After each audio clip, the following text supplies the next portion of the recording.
네. 오늘 제가 이제 발표할 내용은 이제 Pathology meets Biology라는 어, 제목의 논문이고요. 이제 BERT를 이제 프로테인 아미노산 시퀀스를 이제 마스크드 랭귀지 모델링 하는데 적용을 해서 그렇게 했을 때 프로틴 랭귀지 모델링을 학습한 버트의 어텐션을 이제 분석한 논문입니다.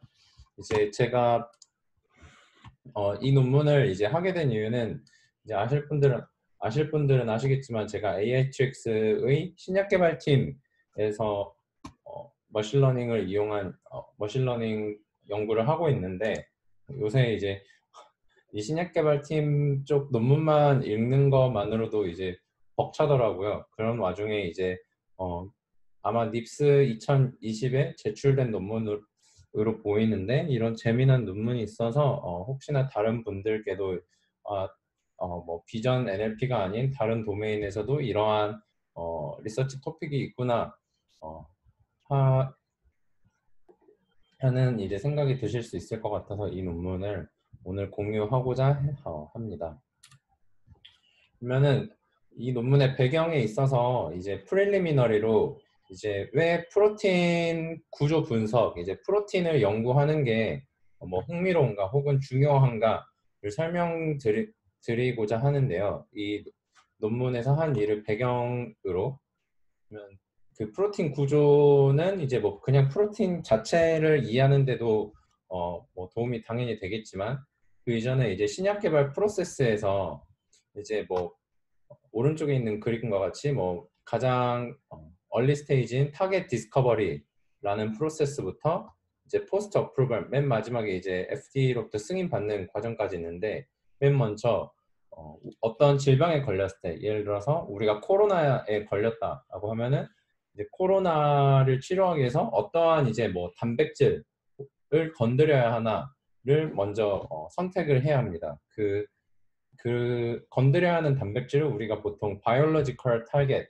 혹은 target이라고 부르는데요. 그래서 옆에 맨 밑에 제가 한 줄 요약해 놓은 것처럼 어떠한 biological target을 이제 제어해야 되는지 건드려야 하는지를 규명하는 게 이제 신약 개발에서 가장 첫 번째 키 스텝이 되게 됩니다. 그래서 예를 들어서 뭐 코로나19라고 하면은 뉴스에서도 많이 나온 이제 렘데시비르라는 약이 이제 뭐 FDA로부터 긴급 승인을 받았다라고 이야기를 하는데요. 이 렘데시비르라는 약은 이제 코비드19를 일으키게 하는 바이러스인 사르스 코로나 바이러스 2가 이제 복제되는데 이제 관여를 하는 이제 뭐 RNA 디펜던트, RNA 폴리머레이즈에 붙어가지고 얘가 이제 더 이상 이제 바이러스가 이제 복제되지 않도록 이제 작용하게끔 하는 이제 약인데요. 즉 렘데시비르라는 것을 개발하기 위해서는 이제 코로나가 어떻게 복제가 되는지 RDRP를 통해서 이제 바이러스의 RNA가 이제 복제가 되고 그러면 이 복제되는 걸 막아야 되겠구나라고 해서 를 알아야 됩니다. 그래서 이 RDRP라는 것에 대해서 알아야 되고 이 RDRP의 이제 구조에 대해서도 이제 알아야 됩니다.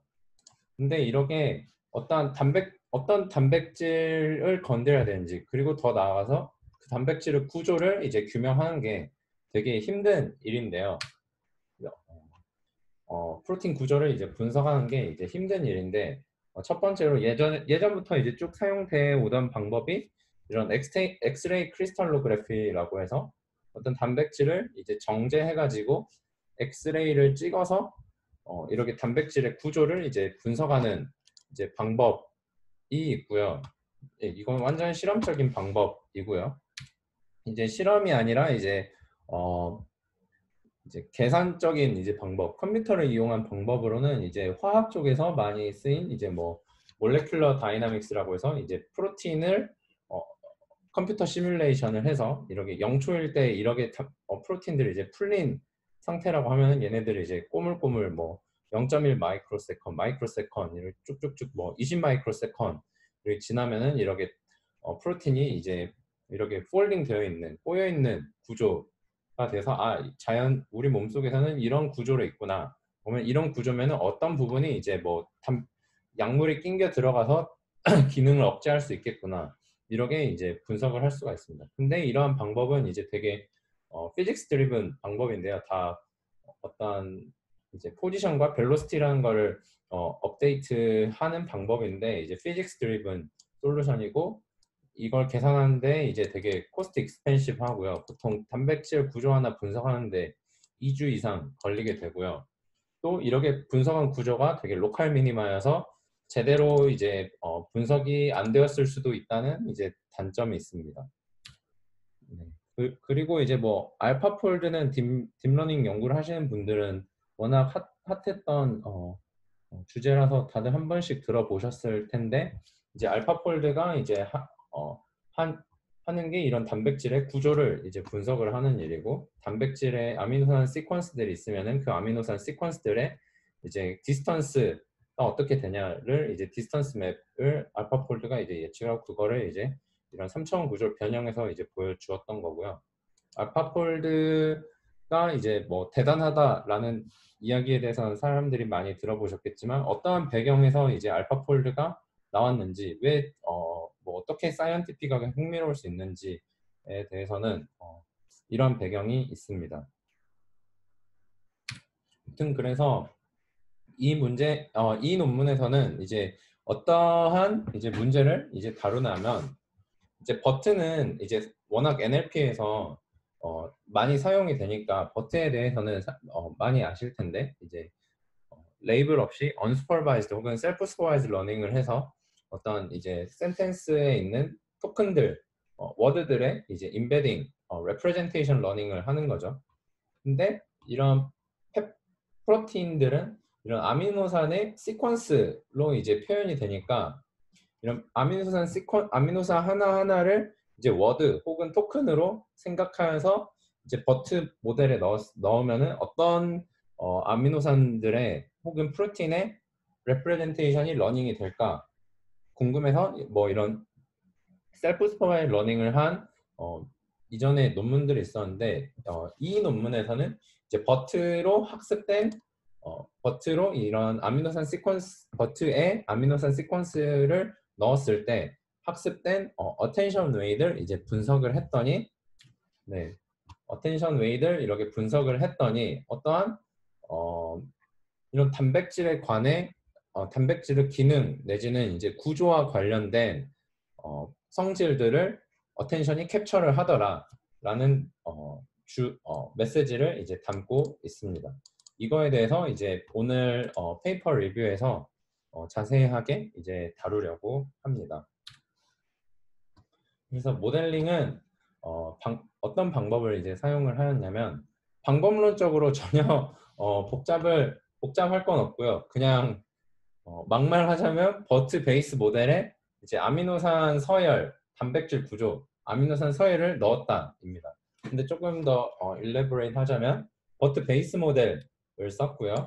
이제 테이프 레포지토리라는 거에 있는 거를 가져다 썼다고 하는데 이 테이프는 이제 닙스 2019에 나온 프로틴 뭐 아미노산 서열을 셀프 슈퍼바이즈 러닝에서 이제 다운스트림 태스크에 트랜스퍼 러닝한 거를 이제 비교한 논문이 있었는데 그 테이프라는 레포지토리에서 버트 베이스 모델을 가져왔고 총 인코더는 12개의 이제 레이어 그리고 각 레이어에는 어텐션 헤드가 12개씩 있습니다. 그래서 총 144개의 서로 다른 어텐션 헤드가 있고요. 그래서 네. 그리고 프레트레이닝은 마스크드 랭귀지 모델링을 했습니다. 그래서 아미노산 서열이 있으면은 이제 아미노산 서열 하나에 마스크 해놓고 그 마스크에 뭐였는지를 맞추는 게 되겠죠. 그런 다음에 그리고 이제 데이터셋은 이제 총 3,100만 개의 프로틴 시퀀스를 이용해서 마스크드 랭귀지 모델링을 했다고 합니다. 그러면은 이제 아미노산 서열이 들어가면은 각 아미노산 혹은 아미노산 뭐 토큰의 임베딩 이 아웃풋으로 나오게 되겠죠.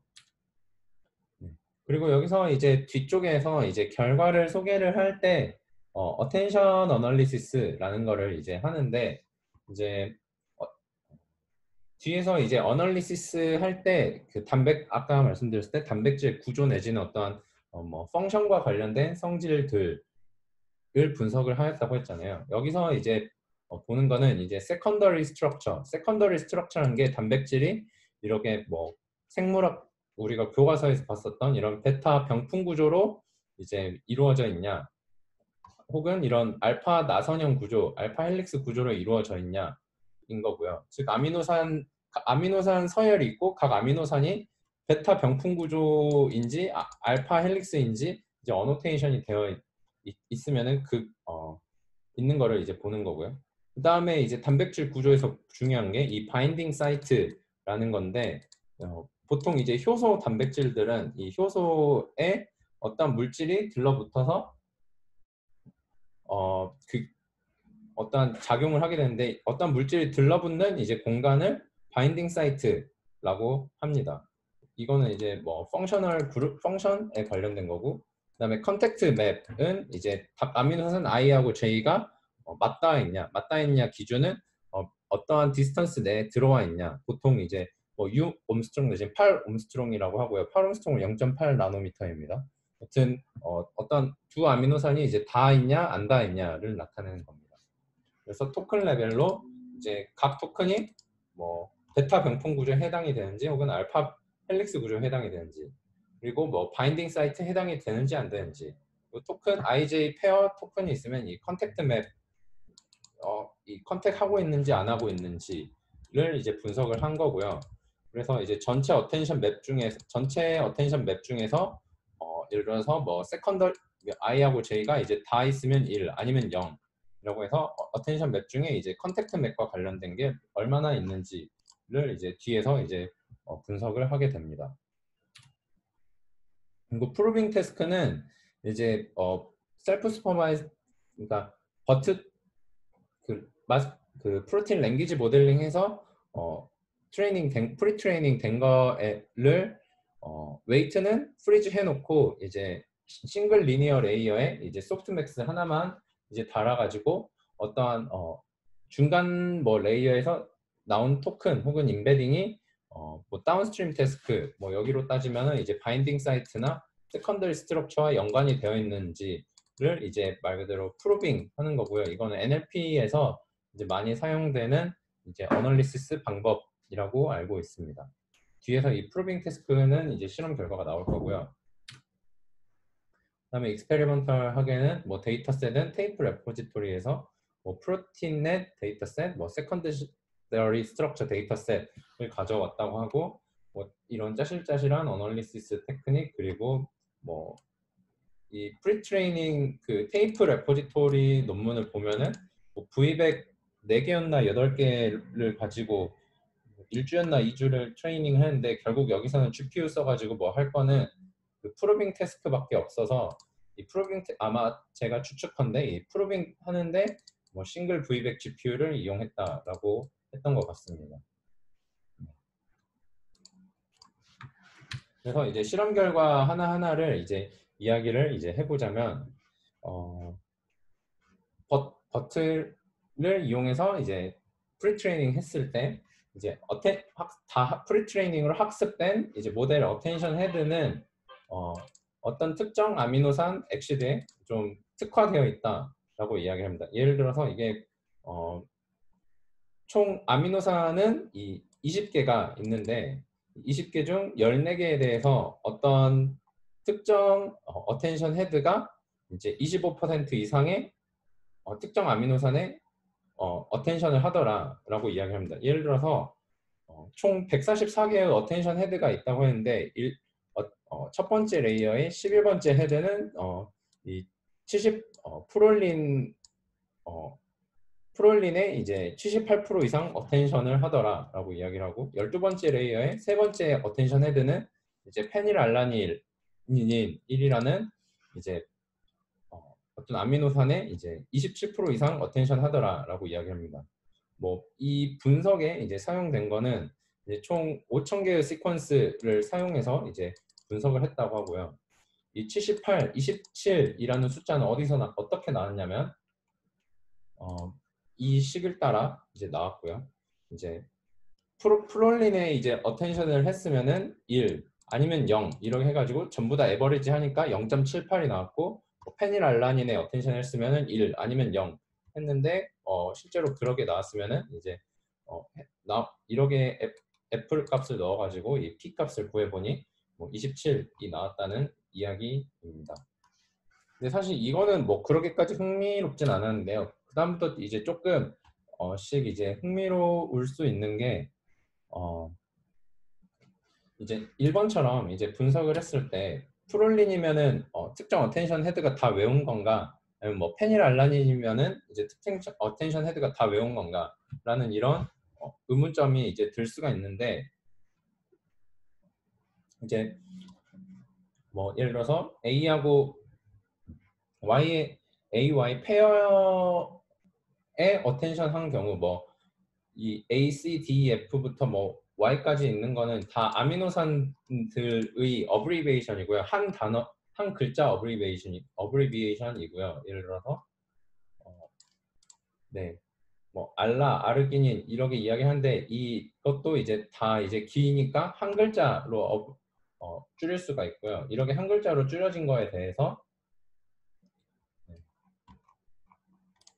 이렇게 각 어텐션 그 두 아미노산 페어에 대해서 어텐션 한 것들을 이제 찍어 보니까 이렇게 나오는데 이 어텐션 값이 근데 이 어텐션 시밀러리티가 이제 블라썸이라고 단백질 구조 분석에서 단백질 구조 분석에서 어떠한 아미노산이 이제 치환됐을 때 얼마나 뭐라 해야 되지? 구조적인 성질이나 이제 기능적인 성질이 바뀌나를 이제 스코어링 해놓은 게 있는데 이거는 맨 뒤에서 이제 제가 설명을 하겠지만 단백질에서 이제 뮤테이션이 이제 랜덤하게 일어나는 게 아니라 단백질에서 아미노산 서열이 이제 바뀌는 게 A라는 단백질이 바뀌면 B라는 단백질도 이제 같이 바뀌는 성질이 있는데 뒤에서 설명하겠지만 이제 그러한 이제 여튼 그 아미노산 서열이 바뀐다 돌연변이가 일어난다는 거는 이제 substitution이라고 할 수 있고 그 substitution 스코어를 이게 생물정보학 하는 사람들이 이렇게 매트릭스로 만들었는데 이 매트릭스와 거의 유사한 패턴이 이제 나타나더라라고 이야기를 합니다. 그리고 피어슨 코릴레이션을 이제 계산해 보니까 0.80 이상이다라고 이야기를 하고요. 일단 이게 뒤에서 저한테는 흥미로웠고 뒤에서 왜 이런 게 리저너블한가를 이제 뒤에서 이제 설명을 제가 다시 할 예정이고요. 그다음에 세 번째로 이 논문의 이제 피겨 4를 보면은 이제 어텐션 헤드 이제 12번째 레이어의 네 번째 헤드 같은 경우는 이제 컨택트 맵 어떤 특정한 아미노산 두 개가 이제 닿아 있나 안 닿아 있나 8옴스트롱 내에 있나 없나를 이제 보게 되더라라고 이야기를 합니다. 12-4는 이제 컨택트 맵과 이제 되게 강하게 이제 연관이 있고 이제 만약에 12-4가 의 어텐션 값이 0.9보다 이제 크면 이 얼라이먼트가 76% 이상으로 인크리즈 한다라고 이야기를 하고요. 이 컨택트 맵 같은 게 왜 되게 이제 중요한데 어떠한 두 개가 이제 닿아 있는지 안 닿아 있는지를 이제 분석을 해서 8옴스트롱 내에 있다 없다를 분석을 해서 이렇게 3D 구조로 이제 변환을 할 수가 있기 때문에 이런 구조로 변환을 할 수가 있어서 이런 것을 이제 분석하는 게 되게 중요하고요. 이거를 이제 추가적으로 분석을 한 게 피겨 5인데 어텐션 값이 뭐 0.0부터 이제 1.0까지 있을 텐데 이 논문에서 0.1 이하는 버렸다고 했고요. 그래서 이 어텐션 웨이트를 이제 아웃풋 프로버빌리티라 생각을 하고 이제 실제 probability of contact 실제로 컨택트 했는지 안 했는지를 이제 비닝을 할 수가 있겠죠. 그랬을 때 이런 칼리브레이션 커브를 그려볼 수가 있을 텐데요. 이 어텐션 웨이트가 와 이제 실제로 컨택 했나 안 했나의 칼리브레이션 커브를 그려보니 이제 퍼펙트 칼리브레이션 커브와 이제 크게 차이가 안 나더라라고 이야기를 이제 합니다. 특히 attention weight가 이제 컸을 때 attention weight와 estimated probability의 피어슨 코릴레이션 값은 이제 0.97로 이제 되게 크더라라고 이야기를 합니다. 일단 이거는 이제 생물 정보학 하는 사람들에게 있어서는 이제 되게 엄청 흥미롭게 이제 작용할 수 있을 것 같고요. 이런 컨택트 맵을 구하는 게 되게 힘든 일이니까. 네. 그리고 이제 두 번째로 뭐 신약 개발 내지는 단백질 구조에 있어서 이제 흥미로운 볼 수 있는 거는 이제 12-4번 어텐션 헤드가 이제 컨택트 맵과 연관이 있었다면 이제 7-1번 헤드는 이제 바인딩 사이트와 이제 연관이 있더라. 이제 바인딩 사이트 같은 경우는 이제 이 7-1번 헤드는 이제 바인딩 사이트와 이제 크게 연관이 있는데 이제 7-1번 헤드의 똑같이 어텐션 값을 이제 찍어 보았을 때 얘의 어텐션 값이 크면은 이제 바인딩 사이트일 확률이 이제 되게 크게 올라간다라고 이 논문에서는 이제 분석을 했고요. 실제로는 뭐 오차가 이제 꽤 있을 수 있지만 이제 백그라운드 프리퀀시라고 이제 백그라운드 프리퀀시가 이제 에 비해서 유의미하게 이제 크다는 것을 낸 걸 보아 이 7-1번 어텐션 웨이트를 값이 크면은 아무래도 바인딩 사이트일 확률이 이제 크겠다라는 이제 결론을 이제 내릴 수가 있을 것 같습니다. 그 다음에 어텐션은 이제 트랜스포머 구조에서 이제 약간 레이어가 뭐 1번부터 12번까지 있을 때 이제 번호가 높은 디폴 레이어는 이제 하이 레벨 프로퍼티를 이제 학습을 하고 하이 레벨 이제 컨텍스트를 이제 컨셉을 이제 좀 학습을 한 것으로 보이고 반면에 이제 뭐 세컨더리 스트럭처 같은 이제 좀 로우 레벨 혹은 미드 레벨 컨셉은 이제 레이어 전반적으로 이제 학습이 되는 것 같다라는 분석을 이제 합니다. 즉 뭐 헬릭스인지 이제 뭐 여기서 말하는 턴 밴드 스트랜드가 이제 베타 병풍 구조인 거고요. 턴 밴드가 여기서 이제 접혔다 안 접혔다 이런 거를 이야기를 하는데 이런 세컨더리 스트럭처는 이제 비교적 이제 좀 단순한 혹은 단순한 이제 구조적인 이제 정보인 것에 반해 이제 뭐 바인딩 사이트다라는 거는 이제 되게 기능적으로 복잡한 이제 단백질 성질이기 때문에 이런 하이 레벨 이제 컨셉은 이제 디퍼 레이어에서 학습이 된 것 같다라고 분석을 하고요. 오른쪽을 보면은 이제 바인딩 사이트나 컨택트는 이제 평균 값이 그보다 디퍼 레이어에서 훨씬 더 높은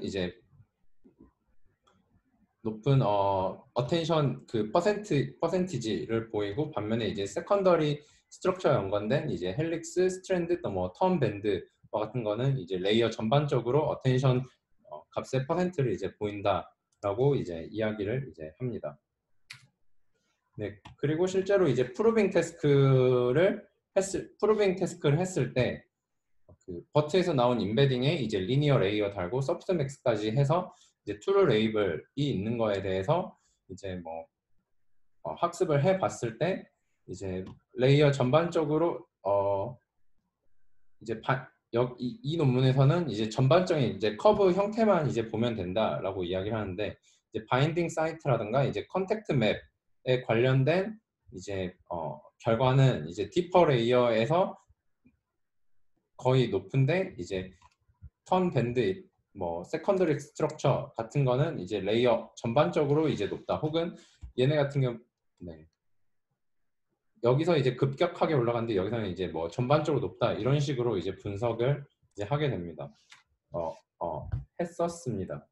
그러니까 이게 막 엄청 맞는 분석이다 이제 되게 샤프한 분석이다라고 보기는 힘든 것 같은데 보통 이제 NLP에서 이제 뭐 버트에 대해서 이제 분석한 논문들이 많은데 그러한 이제 버트 자체를 이제 뭐 NLP 도메인에서 이제 분석한 것들도 어떤 랭귀지의 이제 로우 레벨 컨셉은 이제 셜로우한 레이어에서 좀 하이 레벨 컨셉은 이제 딥한 레이어에서 이제 분석을 하더라라는 것과 어느 정도 좀 약간 끼워 맞춘 느낌이 좀 있는 것 같고요.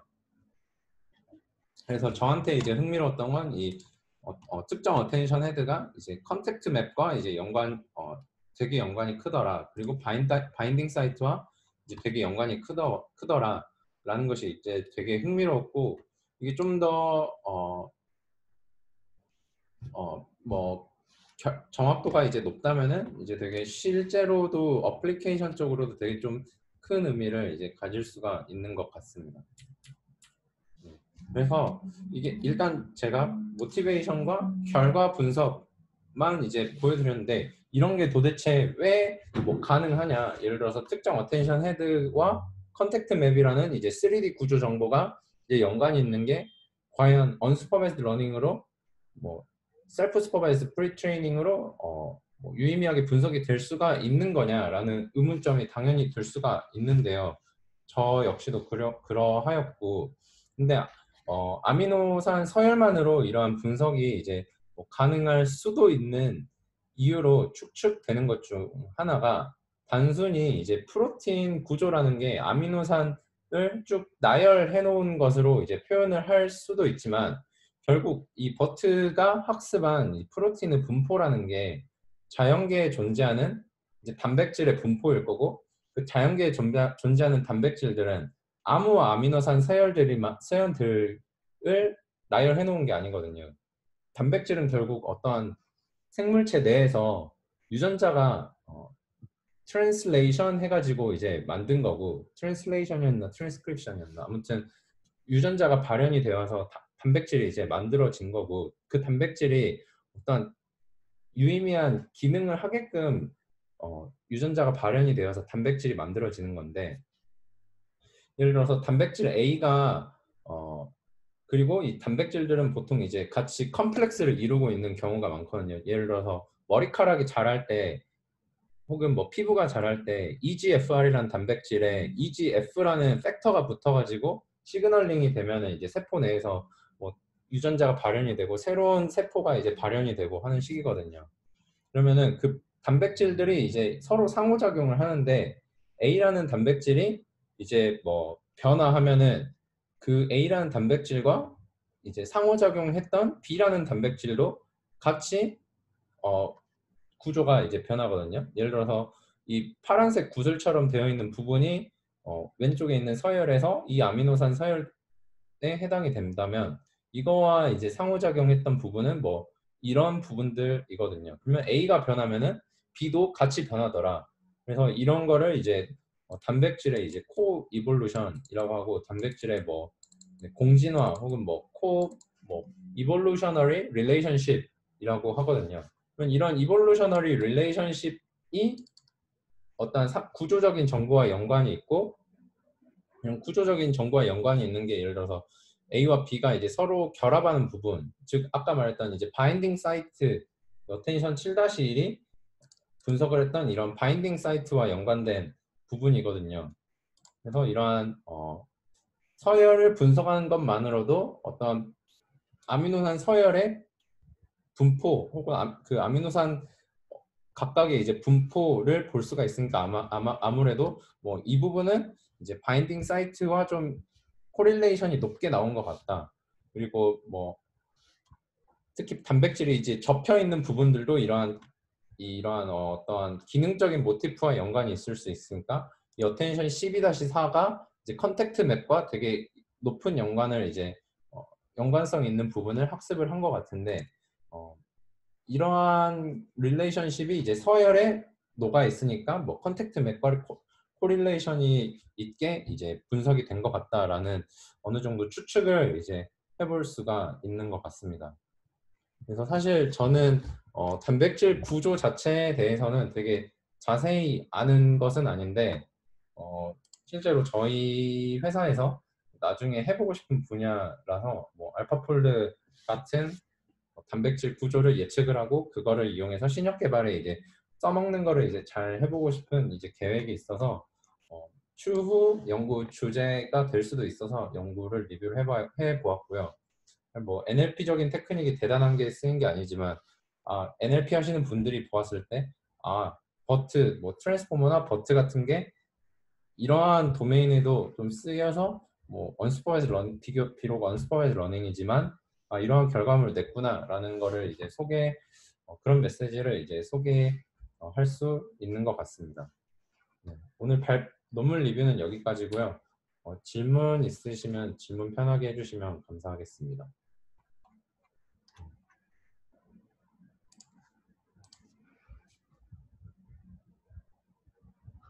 잠시만요. 이 부분 제가 넘어가는데 익스페리먼트 디테일 부분에서 넘어갔는데 네, truncated all protein sequences to a maximum length of 512 to reduce the model memory requirements. 아마 이 부분이 답변이 될 것 같습니다.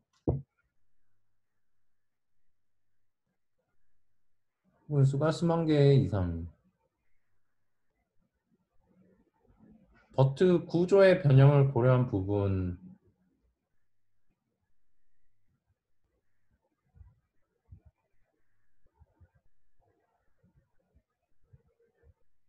근데 토큰의 수가 수만 개 이상에서 20개로 줄어들었다고 말씀하시는 게 기존 NLP가 20에 해당되는 건가요? 아니면 기존 NLP가 수만 개에 해당이 되는 건가요?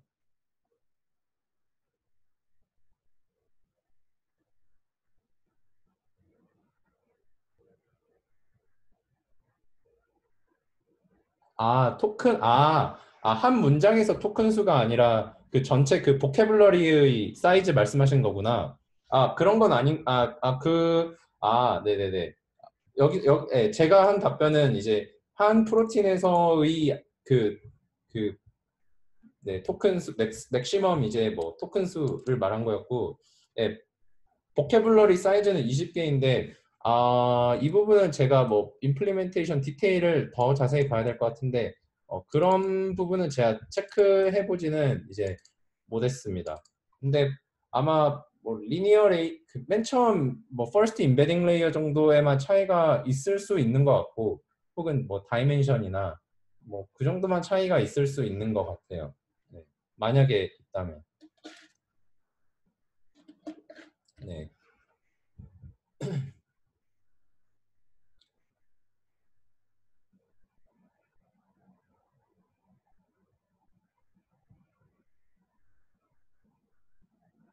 여기서는 없었습니다. 여기서는 그런 정보를 전혀 사용하지 않았습니다. 네.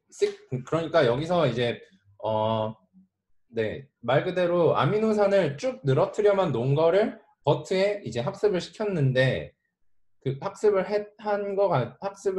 학습된 버트의 어텐션 값을 이제 분석을 했더니 뭐 아까 말씀드린 뭐 컨택트 맵이나 바인딩 사이트 같은 이제 뭐 3차원 공간적인 뭐 구조 정보 피처를 이제 뭐 학습을 한 공간적인 이제 구조 정보와 이제 좀 코릴레이션이 높게 나오더라라는 게 가장 큰 흥미로운 점이었고 이제 그렇게 굳이 될 이유가 없는 것 같은데 될 수도 있었다라고 있는 것으로 이제 추측을 한 게 제가 맨 마지막 슬라이드에서 이야기를 했던 이런 뭐 시퀀셜한 정보가 이제 어떤 랜덤한 이제 뭐 토큰들의 배열이 아니라 아미노산 하나하나의 배열이 아니라 이런 코이볼루션 정보라는 게 자연 선택되었기 때문에 자연 선택된 단백질의 시퀀스 가지고 버트를 돌렸기 때문에 아마 이런 결과가 나올 수도 있는 것 같다라고 생각을 하고 있습니다.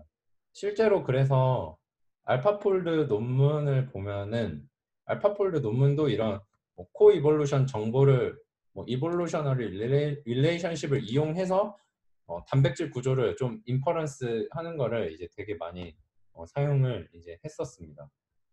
뭐 제가 알파폴드도 사실 좀 자세히 모르긴 하는데 뭐 알파폴드도 잘 이해를 하고 이런 뭐 트랜스포머와 버트에 대한 것도 좀 더 잘 이해를 하면은 단백질 구조 예측을 딥러닝을 하는 거에 뭐 좀 더 성능이 좋아질 수도 있지 않을까 뭐 그런 생각이 이제 들기도 합니다. 네, 참고로 그 알파폴드는 단백질 구조 서열에 그 웨이브넷 구조 같은 다일레이티드 컴브를 이제 썼거든요. 다일레이티드 컴브보다 좀 더 트랜스포머가 좀 더 좋은 아키텍처라는 뭐 결과들이 조금씩 있긴 해서 네.